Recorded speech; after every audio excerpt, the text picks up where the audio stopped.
புத்தக பிரியர்கள் அனைவருக்கும் இனிய காலை வணக்கம். காற்றாய் வருவேன் உன்னோடு கதை பேச. ஆத்மாவின் கதை 4ஆம் பகுதி தொடர்கிறது. எழுதியவர் தர்ஷினி ஷிம்பா, வாசிப்பவர் எம் வேதநாயகி. வாங்க இப்போ கதையில் உள்ள ஆத்மா என்ன செய்யுதுன்னு பார்க்கலாம். சரிங்களா? வாங்க. இரவு நடந்தவைகளும் அவ்வப்பொழுது அவளின் சிந்தையில் வந்து செல்ல விவரிக்க முடியாத ஒரு பயம் உடலில் தோன்ற சோர்ந்து போனாள். ஏதோ ஒன்று நம்ம வீட்டில் இருக்குது, யார் அது என்று யோசித்தாள். வெளியே சொல்லி ஹெல்ப் கேட்கலாம்னா அதுக்கு பழி எங்கள் அம்மா அப்பாவா? ஏற்கனவே என்னை நினைச்சு அவங்க வருந்துறது போதாதா? நான் ஏதாவது செய்ய போய் அவங்களுக்கு ஏதாவது ஆகிட்டா என்ன செய்கிறது? அதனால் அந்த யோசனை வேலைக்காகாது. வேற என்ன செய்கிறது என்று யோசித்தாள். அது உன்னை எதுவும் தொந்தரவு செய்யவில்லையே, பின்ன எதுக்கு இப்போ பயப்படுற என்று மனம் கேட்டது. என்னது, தொந்தரவு செய்யலையா? என் போனை எப்படி தூக்கி போட்டு உடைச்சது பார்த்தல்ல என்றது மூளை. ஆனால் மறுபடியும் அந்த போன் நல்லா தான் இருக்குது. அதுவும் இல்லாமல் உனக்கு சாப்பாடு செஞ்சு தந்தது பார்த்தியா? காலையில் கூட காஃபி இல்லாமல் போட்டு தந்தது பார்த்தியா என்று மனம் வாதிட, அட சோத்துக்கு செத்த பக்கி, பேய் சமைச்சு கொடுத்ததுன்னு வெளியே போய் சொல்லிப்பாரு, உன்னை பைத்தியக்கார ஹாஸ்பிட்டலில் சேர்ப்பாங்க, இல்லைன்னா நீ இருக்க பக்கமே தலை வச்சு படுக்க மாட்டாங்க என்றது மூளை கேலியாய். அட எருமை, நான் இப்போ சாப்பாட்டை பற்றி மட்டும் சொல்லலை, அது உன்கிட்ட ஏதோ சொல்ல வருது, உனக்கு நல்லது பண்ணணும்னு நினைக்குதுன்னு சொல்ல வரேன் என்ற மனதிற்கும் மூளைக்குமான போராட்டத்தோடு வெளியே செல்ல தயாரானாள் தாரணி. அடுத்த அரை மணி நேரத்தில் தாரணி வீட்டை பூட்டிக் கொண்டு வெளியேறவும் அவளின் மேலதிகாரி காரில் வந்து நிறுத்தவும் சரியாக இருந்தது. குட் மார்னிங் சார் என்றால் லேசாய் புன்னகைத்து. குட் மார்னிங்மா என்று பதிலுக்கு புன்னகைத்தார். என்னாச்சும்மா, உடம்பு சரியில்லைன்னு சொன்னியே, ஹாஸ்பிட்டல் போயிட்டு போவோமா என்றார். இல்லை சார், இப்போ பரவாயில்லை, போகலாம் என்று பின் சீட்டில் ஏறி அமர்ந்தாள். 50 வயதை நெருங்கும் கேசவனிற்கு திருமணமாகி குழந்தைகள் இல்லை. அதனாலோ என்னவோ தாரணி இங்கு வந்து தனியாக தங்கியிருப்பதால் அவளின் மேல் ஒரு பாசம் உண்டு. அவ்வப்பொழுது அவரின் வீட்டிற்கு சென்று அவர் மனைவியுடனும் நேரம் செலவழித்து விட்டு வருவார். அம்மா எப்படி இருக்காங்க சார்? அவங்களுக்கு உடம்பு எப்படி இருக்கு? மாத்திரையெல்லாம் ஒழுங்கா நேரத்துக்கு போடுறாங்களா என்றால் தாரணி லேசாய் புன்னகைத்து. அவளுக்கு என்னம்மா, நல்லா இருக்கா. இப்போ கொஞ்சம் உடம்பு பரவாயில்லன்னு சொன்னால், உனக்கு உடம்பு தான் முடியலையே, அங்கே வீட்டுக்கு வந்து 2 நாள் தங்கலாம்ல தாரணி, அம்மாவும் உன்னை பற்றி கேட்டுகிட்டே இருக்கா என்றார் கேசவன் உரிமையாய் கோபித்து கொண்டு. இப்போ நான் எங்கே வர்றது? நான் வந்தாலும் அந்த பேய் விடாது போல் இருக்கே, எதுக்கு மற்றவங்களையும் சேர்த்து என்னோட பாதிக்கணும்? பேசாமல் நம்ம வீட்டிலையே இருக்கிறதான் எல்லோருக்கும் நல்லது என்று யோசனையில் இருந்தாள். தாரணி, உன்கிட்ட தான் கேட்கிறேன் என்றார் கேசவன். சுய நினைவிற்கு திரும்பியவள், சாரி சார், கண்டிப்பாக வர்றேன், அம்மாவையும் நான் கேட்டதா சொல்லுங்க என்றாள். வண்டி லேசாக நகர ஆரம்பித்ததும், யாரை பார்க்க சார் போகிறோம் என்றாள். வெளியே வேடிக்கை பார்த்து கொண்டேன். நம்ம கம்பெனியோட நிலைமை ரொம்ப கிரிட்டிக்கலாக போயிட்டு இருக்கு.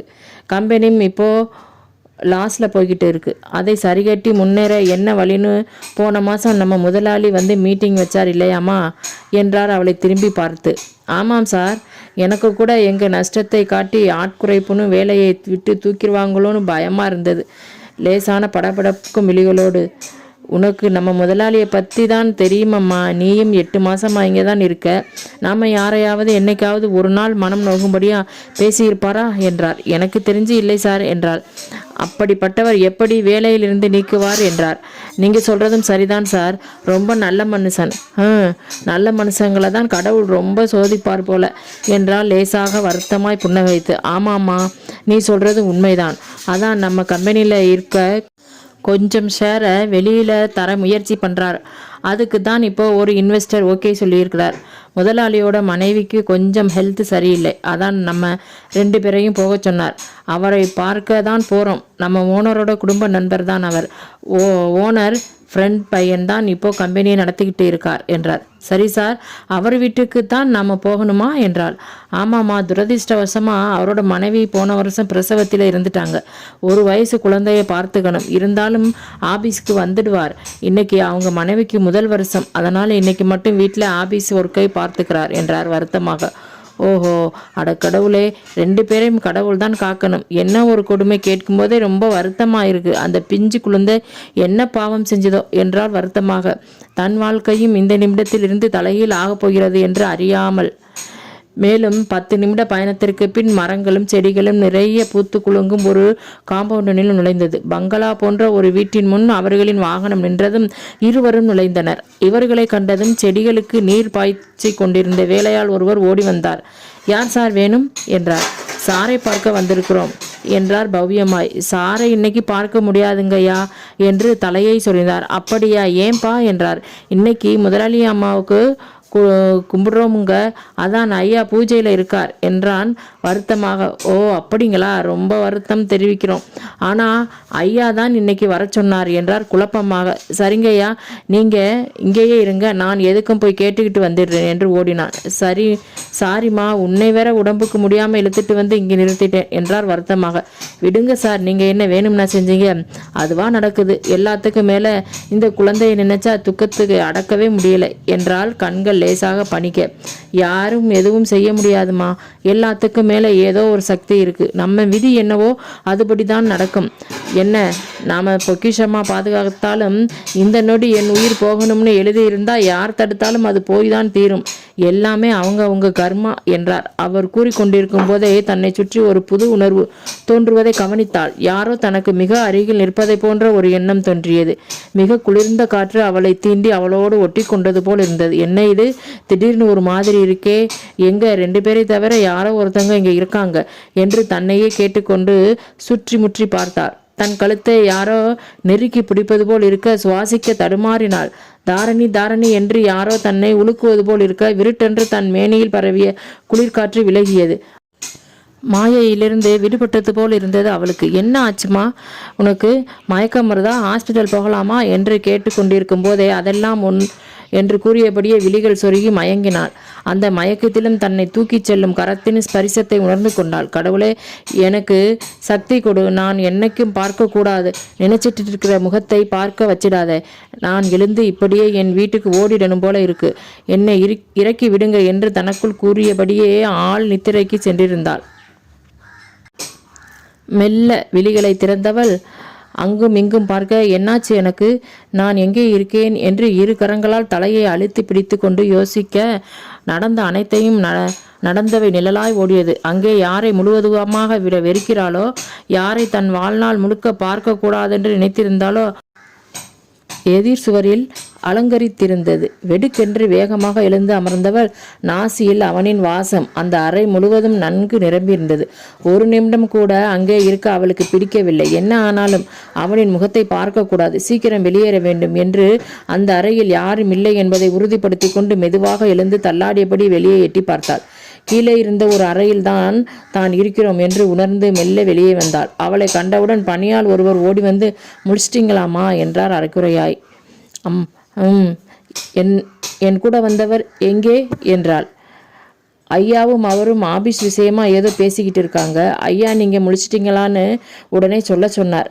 இருங்க இதோ வரேன் என்று திரும்ப அவசரமாய் அவள், அண்ணா தாகமா இருக்கு, குடிக்க ஏதாவது தர்றீங்களா என்று கேட்டார். சரிம்மா, இப்படி உட்காருங்க, 2 நிமிஷத்துல ஜூஸ் கொண்டு வரேன் என்று உள்ளே ஓடினார். தான் தெரியாமல் வந்தாலும் வரக்கூடாத இடத்திற்கு வந்து விட்டோம் என்று தீயின் மேல் நிற்பது போல் தேகம் பற்றி எரிந்தது அவளுக்கு. முதலில் யாராவது வர்றது முன்னே இங்கே இருந்து வெளியே போகணும் என்று நினைத்து கொண்டு வேகமாக உடல்நிலை சரியில்லாத பொழுதும் வெளியேறினாள். பழச்சாருடன் வந்தவர் அவளை காணாது திகைத்து அங்குமிங்கும் அலைந்து தேடினார். இவனின் குரல் கேட்டு வெளியே வந்தவன், என்ன ஆச்சு, ஏன் சத்தம் போடுறீங்க என்றான். ஐயா, அந்த பாப்பா கண் முழிச்சிட்டாங்க என்று கூறிக்கொண்டிருக்கும் பொழுதே முழுதாய் கேட்காமல் அந்த அறைக்குள் ஓடினான். அவனுக்கு அதிர்ச்சி தரும் விதத்தில் யாரும் இல்லாமல் காலியாக இருக்க அவளின் வாசம் மட்டும் நாசியில் ஏறியது. மெல்ல இதழ் விரிய, இன்னும் நீ மாறவே இல்லடி என்று வேகமாக வெளியே வந்தான். எங்க அவங்க அங்கே இல்லையே என்று கேட்டான். ஐயா, உங்களை கூப்பிடத்தான் வந்தேன், அதற்குள் நாக்கு வறண்டிருக்கு, குடிக்க ஏதாவது வேணும்னு கேட்டாங்க, எடுத்துட்டு வந்தா அதுக்குள்ளே போயிட்டாங்க என்றார் வருத்தமாய். போயிட்டாங்களா, அதுக்குள்ளவா, அவங்களை பார்த்துக்கத்தானே சொன்னேன் என்றான் கோபமாக. இவை அனைத்தையும் ஒன்றும் புரியாமல் பார்த்து கொண்டிருந்தார் கேசவன். என்னாச்சு சார் என்றார் மெதுவாய். தான் எல்லோர் முன்னிலையிலும் சற்று அதிகமாக பதட்டப்படுவதை உணர்ந்து மெதுவாக, ஒன்றுமில்லை சார், உடம்பு முடியாதவங்க உங்கள் கூட அனுப்பி விடலாம்னு பார்த்தா அதுக்குள்ளே போயிட்டு இருக்காங்க, அதான் என்றான் சகஜமாக. பரவாயில்லை சார், நான் போகிற வழியில் வீட்டுக்கு போய் பார்த்துட்டு போகிறேன் என்றார். சரி சார், எனக்கு கொஞ்சம் அர்ஜென்ட் மீட்டிங், நாளைக்கு ஆபீஸுக்கு வரேன், மீதியை அங்கே பேசுவோம் என்றவனை சற்று வினோதமாக பார்த்துவிட்டு சரி சார் என்று கிளம்பினார். வீட்டிற்கு சென்று தாரணியை பார்த்துவிட்டு வற்புறுத்தி தன்னோடு அழைத்தும் சென்று விட்டார். அவரறியாமல் அவரை பின்தொடர்ந்தவன் அவளின் வீட்டையும் அவர் தன்னோடு அழைத்து செல்வதையும் பார்த்து மீண்டும் பின்தொடர்ந்தான். அவள் வீட்டின் முன் இறங்குவதை பார்த்தவன் இத்தனை ஆண்டுகள் கழித்து தாரணியை காண்பதால் விழிகள் நீரால் நிரம்பியது. அவள் சிறு குழந்தை போல உள்ளே செல்லாமல் முகம் சுருக்கி சினுங்குவதைக் கண்டு அவனின் முகம் புன்னகை சிந்தியது. அவளின் தலையில் செல்லமாய் தட்டியவர் உள்ளே குரல் கொடுக்க வெளியே வந்த பெண்மணி தாரணியை கண்டதும் முகம் மலர்ந்து நெற்றியில் முத்தம் கொடுத்தார். அணைத்தபடி உள்ளே அழைத்தும் சென்றார். இப்போதான் நிம்மதியாயிருக்கு தாரு, நல்லா இருக்கா என்று தனக்குள் கூறியவன் வீட்டை நோக்கி சென்றான். என்ன கோபம் இருந்தாலும் உடம்பு முடியாத நேரத்தில் கூட உன் அடம் பிடிக்கிற குணம் போகவே இல்லடி, உன்னை ரொம்ப மிஸ் பண்ணுறேன் என்று பெருமூச்சு விட்டவன் வீட்டினுள் நுழைய அங்கே அழும் குழந்தையை சமாதானம் செய்யும் வழி தெரியாமல் எல்லோரும் திண்டாடி நின்று கொண்டிருந்தனர். தன் சிந்தனைகளை ஓரமாக ஒதுக்கி வைத்துவிட்டு மகளை நோக்கி சென்றான். செல்லக்குட்டி, எதுக்கு அழுகிறீங்க என்று செல்லம் கொஞ்சியபடி குழந்தையை வாங்கி கொண்டான். பால் குடிச்சிங்களா என்று குழந்தையின் முகத்தை பார்த்து கேட்க அவளின் கரத்தில் வந்தவுடன் அழுகை மறைந்து புன்னகை மலர்ந்தது. பார்த்தியா என் மகளே, அப்பா தூக்கின உடனே சிரிப்பு வந்துருச்சு என்று தனதறைக்கு சென்று குழந்தையை மெத்தையில் கிடத்தி கொஞ்சி கொண்டிருந்தான். அவனை சுற்றி சில்லென்ற குளிர்காற்று பரவுவதை உணர்ந்தவன் மெல்ல புன்னகை பூத்தான். வந்துட்டியா என்று கேட்கவும் ஆம் என்பது போல் திரைச்சீலை அங்கும் இங்கும் அசைந்தாடியது. அதானே பார்த்தேன், உன் பெண்ணை பார்க்காம இருக்க முடியாதே உன்னால் என்றது மெல்லிய புன்னகை அறையில் பரவியது. சந்தியா, நம்ம பொண்ணு உன்னை ரொம்ப தேடுறா, நீ இருந்திருந்தா எவ்வளோ நல்லா இருந்திருக்கும் என்று பெருமூச்சு விட்டான். என்ன செய்கிறது மாமா, எல்லாம் என் விதி, எல்லாம் நல்லதுக்கு தான். எனக்கு ஒரே ஒரு வருத்தம், பாப்பா கூட என்னால் இருக்க முடியலையே, அதுதான் என்றால் மிக மெல்லிய குரலில். ஏன் இப்படி பேசுகிற சந்தியா, நீ உயிரோடு இருந்திருந்தா எவ்வளோ நல்லா இருந்திருக்கும் என்றான். மாமா, நான் இருந்திருந்தா என் பொண்ணை தவிர யாருக்கும் பிரயோஜனமில்லை. இப்போதான் உங்கள் வாழ்க்கைக்கு ஒரு விடிவு காலம் வரப்போகுது என்றாள். என் வாழ்க்கைக்கு என்ன, என் பொண்ணு மட்டும்தான் இனி என்றான் மகளை பார்த்து. மாமா என்றாள் சந்தியா. என்ன மாமா என்றான் பார்வையை எல்லா இடத்திலும் சுழலவிட்டு. தாரணி இங்கே வந்தாங்கல்ல என்றதும் அவன் முகம் பலவித உணர்வுகளை வெளிக்காட்டி ஒரு நிமிடம் மூச்சை உள்ளிழுக்க அவனின் கண்கள் பனித்தது. தாரணி என் வாழ்க்கையில் முடிஞ்சு போன ஒரு அத்தியாயம், விடுடா, இனி பேசி பயனில்லை என்றான். அதனால்தான் அவளை பின்தொடர்ந்து போய் பார்த்துட்டு வந்தீங்களா என்றாள். பதில் எதுவும் கூறாமல் அமைதியாக இருக்கவும் எனக்கு தெரியும், உங்கள் உயிரே அவங்க தான் என்றாள் சந்தியா. சந்தியா என்று பேச்சை ஆரம்பிக்கும் முன் நீங்கள் எதுவும் சொல்ல வேண்டாம், எனக்கு உங்களை பற்றி நல்லா தெரியும் மாமா. எத்தனை வருஷம் என்ன, எத்தனை ஜென்மம் எடுத்தாலும் உங்கள் காதல் அவங்களுக்கு மட்டும்தான் சொந்தமானது, அதனால் என்றாள். வேணாம் சந்தியா, இதோட இந்த பேச்சை விடு என்று குழந்தையுடன் விளையாட ஆரம்பித்தான். மாமா, அங்கே அவங்களுக்கு உடம்பு முடியலை, நீங்கள் ஒரு வார்த்தை பேசக்கூடாதா என்றாள். நானா என்று வருத்தம் கலந்த ஒரு புன்னகை பூத்தான். ஆமாம், நீங்கள் தான், இதுதான் அவங்க நம்பர் என்று ஒரு தொலைபேசி எண் தோன்றிட இவனுக்கு நான் வறண்டது. நீண்ட நேர யோசிப்புக்கு பின் தாரணியின் தொலைபேசி அழைக்கவும் எடுத்து காதில் வைத்தான். ஹலோ. இம்முறை அழைத்தவனின் குரலில் உயிர் முழுவதும் குளிர்காற்று தீண்டி சென்றது போல் ஒரு மென்மை. ஹலோ என்றான். இவளும் மிக மெல்லிய குரலில், நான் வருண் பேசுகிறேன். தாரணி தானே என்றான். எத்தனை வருடங்கள் இவனின் அழைப்பில் உள்ளம் குளிர்ந்திருப்பாள், எத்தனை நாள் இவனின் இந்த அழைப்புக்காக ஏங்கி தவித்து இன்புற்றிருப்பாள், எத்தனை நாட்கள் தாங்கள் இருவரும் ஆளப்போகும் எதிர்காலத்தை நினைத்து கனவு கண்டிருப்பாள். எல்லாவற்றையும் தன் காதலோடு சேர்த்து குழியில் புதைத்தவனை இன்னும் தன் மனம் முழுமையாக மறக்கவும் வெறுக்கவும் முடியாமல் திணறுவதை அவளால் தாங்கிக் கொள்ள முடியவில்லை. இருந்தும் அவன் முகம் காணா இடத்தில் இருக்கிறோம் என்று நிம்மதியாக இருந்தாள். இது இருந்தபோதும் விதி அவர்களை ஒரே கோட்டில் எதிரெதிரே நிற்க வைத்து பார்த்ததில் சற்று ஆட்டம் கண்டிருந்தார். தங்கள் வாழ்வில் தான் நினைத்தது பார்க்காத சம்பவங்கள் எல்லாம் நடந்து முடிந்திட இன்று அவனுக்கென்று ஒரு குழந்தையும் இருக்கிறது. அவன் மகிழ்ச்சியாய் வாழாமலா குழந்தை பேர்லாம் பெற்றிருப்பார்கள் என்று உள்ளம் புழுங்கி அழுகினான்.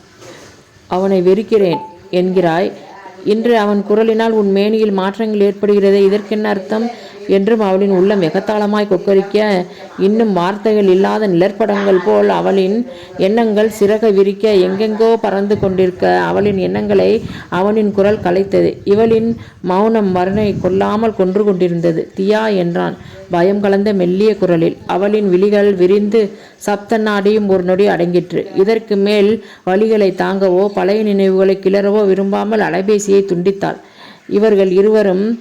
இருவர் மட்டும் அறிந்த இவர்களின் உறவை வேறு யாரும் அறியாமல் இருப்பதை நலம் என்று முடிவு செய்தாள். நான் இருக்க இடம், என்னோட நம்பர் எல்லாம் தெரிஞ்சு இனி சும்மா இருக்க மாட்டார். அதனால் நாளைக்கே இந்த வேலையை ரிசைன் பண்ணிவிட்டு முதல்ல இங்கே இருந்து போகணும், இந்த நம்பரை மாற்றணும் என்று அலைபேசியை வெறித்து கொண்டே இருந்தவள் அலைபேசியை அணைத்து வைக்க கரங்கள் பரபரத்தது. அந்நேரம் யாருமா போன்ல என்றபடி பழச்சாறை எடுத்து கொண்டு வந்தார். கேசவனின் மனைவி. அவரை கண்டதும் புன்னகைத்தவள், என் ஃப்ரெண்ட்ஸ்மா, உடம்பு எப்படி இருக்குன்னு கேட்டா என்றாள். ஓ சரிம்மா, நீ சரியாக சாப்பிட்றதே இல்லை போல, ரொம்ப இழைச்சி போயிருக்க. போக போக ஆள் இன்னும் உள்ளே போயிட்டே தான் இருக்க. என்ன உன் கவலை என்றால் வாஞ்சையாய். அவளின் தலையை வருடியபடி, எனக்கு என்னம்மா கவலை, அதெல்லாம் எதுவும் இல்லை என்று கைகடியாரத்தை பார்த்தவள், சரிம்மா நான் கிளம்புறேன், கொஞ்சம் வெளியே போகணும் என்றாள். உன்னை வாசற்படி கூட தாண்ட விடக்கூடாதுன்னு உங்கள் அம்மா ஸ்ட்ரிக்டாக ஆர்டர் போட்டிருக்காங்க என்றார் புன்னகையோடு. ஐயோ 2 பேரும் கூட்டு சேர்ந்துட்டீங்களா என்று சிரித்தாள். ஆமாம், உனக்கு 2 அம்மா, அப்போது கெடுபிடியும் அதிகமாக தான் இருக்கும் என்றார். இங்கே வந்து இருக்கும் நாட்களில் தன் அன்னைக்கு அழைத்து பேசும் பொழுது கேசவனின் மனைவியும் தாரணியின் அம்மாவும் நன்கு பேசி பழகி நெருங்கிய தோழிகளாயினர். எதுவாயினும் இருவரும் பேசி கொண்டனர். தான் இல்லாத பொழுது தன் மகளை அவ்வப்பொழுது கவனித்து கொள்ளும் இவர் மேல் அவருக்கு அலாதி பிரியம் உண்டு. மீண்டும் தாரணியின் அலைபேசி அடிக்க, யாருமா, சரி சீக்கிரம் பேசிட்டு உள்ளவா என்று உள்ளே சென்றார். மீண்டும் வரன் அழைக்கவும் எடுக்காமல் வெறித்து பார்த்து கொண்டிருந்தாள். அலைபேசியோ முழுவதும் ஓசை எழுப்பி நின்றது. மீண்டும் அடிக்க, இம்முறை மதன் கூப்பிட வேறு வழியின்றி எடுத்தாள். ஹலோ என்றான். சொல்லுங்க என்றால் குரலில் சுரத்தை இல்லாமல். எங்கே இருக்க, ரெடி ஆயிட்டியா, வந்து கூட்டிட்டு வரட்டுமா என்றான் மெதுவாக. இல்லை, இன்னைக்கு என்னால் வர முடியாதுன்னு நினைக்கிறேன் என்றால் தாரணி மெதுவாக. ஏன்?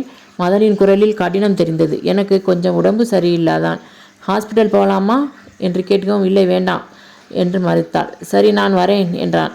ஏன் என்றவள் நாக்கு கடித்து கொண்டாள். இது என்ன கேள்வி, உனக்கு முடியாமல் இருக்க, உன்னை பார்க்கணும் போல இருக்கு என்றான் மெதுவாய். நான் வீட்டில் இல்லை என்றது மீண்டும் குரல் கடினமாக. பின்ன வேற எங்கே இருக்க என்றான் மதன்.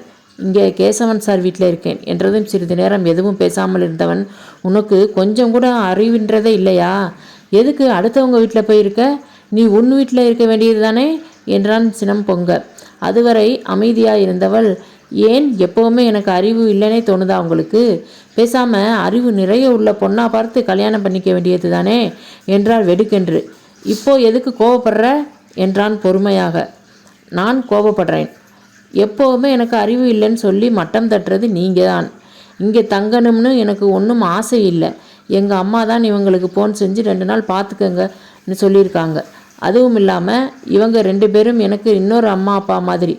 அது எங்கள் அம்மா அப்பா தெரிஞ்சு தான் இவங்க மேலே ரொம்ப நம்பிக்கை வச்சுருக்காங்க. உங்களுக்கு எங்கள் அம்மாவுக்கும் அறிவு இல்லைன்னு தோணுச்சுன்னா அவங்கக்கிட்ட ஃபோன் செஞ்சு கேளுங்களேன் என்றால் அமைதியாய். கோபத்தில் 2 வார்த்தை கேட்டேன், அதுக்கு ஏன் இவ்வளோ பேசுகிற என்றான் மதன். அந்த 2 வார்த்தையும் நாக்கில் நரம்பில்லாமல் தானே இருக்குது என்றாள் காரமாக. இன்னைக்கு என்னமோ உனக்கு பொசுக்குன்னு கோபம் வருது. சரி நான் வரல, நீ உன்னை பார்த்துக்க, வச்சிடுறேன் என்று விட்டால் போதும் என்று வைத்து விட்டான் மதன். உண்மைதான், அவளின் கோபம் வேறு யார் மீதோ இருக்க, மாட்டியது இவன்தான். எனக்கு கல்யாணம் வேண்டாம், ஏற்கனவே நான் எடுத்த முடிவு சரிதான் என்று தீர்மானமாக முடிவு செய்தார். எவ்வளவுதான் வெறுத்தாலும் அவளின் அனுமதியின்றி உள்ளே நுழைபவன் வருண் மட்டுமே. இத்தனை ஆண்டுகள் மனதின் ஒரு மூலையில் பூட்டி வைத்திருந்த அவன் மீதான கண்மூடித்தனமான காதல் இன்று என்ன செய்தாலும் முடியாதென்று எட்டி பார்க்க தொடங்கியது. தலையை பிடித்து கொண்டு அப்படியே அமர்ந்து விட்டாள் தாரணி. கடவுளே, எனக்கு மட்டும் எதுக்கு இப்படி ஒரு நிலைமை என்று அழுதவளின் கரங்கள் தன்னையும் அறியாமல் அவளின் வெற்று கழுத்தை தடவி பார்த்தது. என்ன நினைத்தாலோ தெரியவில்லை. அவர்களிடம் கூறிக்கொண்டு எவ்வளவு தடுத்தும் முக்கிய வேலை இருக்கிறதென்று வீட்டிற்கு வந்து விட்டாள். உள்ளே நுழைந்தவள் நேராக தன் படுக்கையறையில் சென்று பீரோவின் மேலிருந்த அவளுடைய பெட்டியை எடுத்தாள். அந்த பெட்டியை காணும் பொழுதே அவளுக்கு மூச்சு விட சிரமமாக இருப்பதை போல் உணர்ந்தாள். நீண்ட நேர இடைவெளிக்கு பின் அந்த பெட்டியை திறந்தவள் அதனுள் இருந்து அவளின் உயிராய் நினைத்த பொருளை நடுங்கும் கரத்தோடு கண்ணீரில் கரைந்தபடி எடுத்தாள்.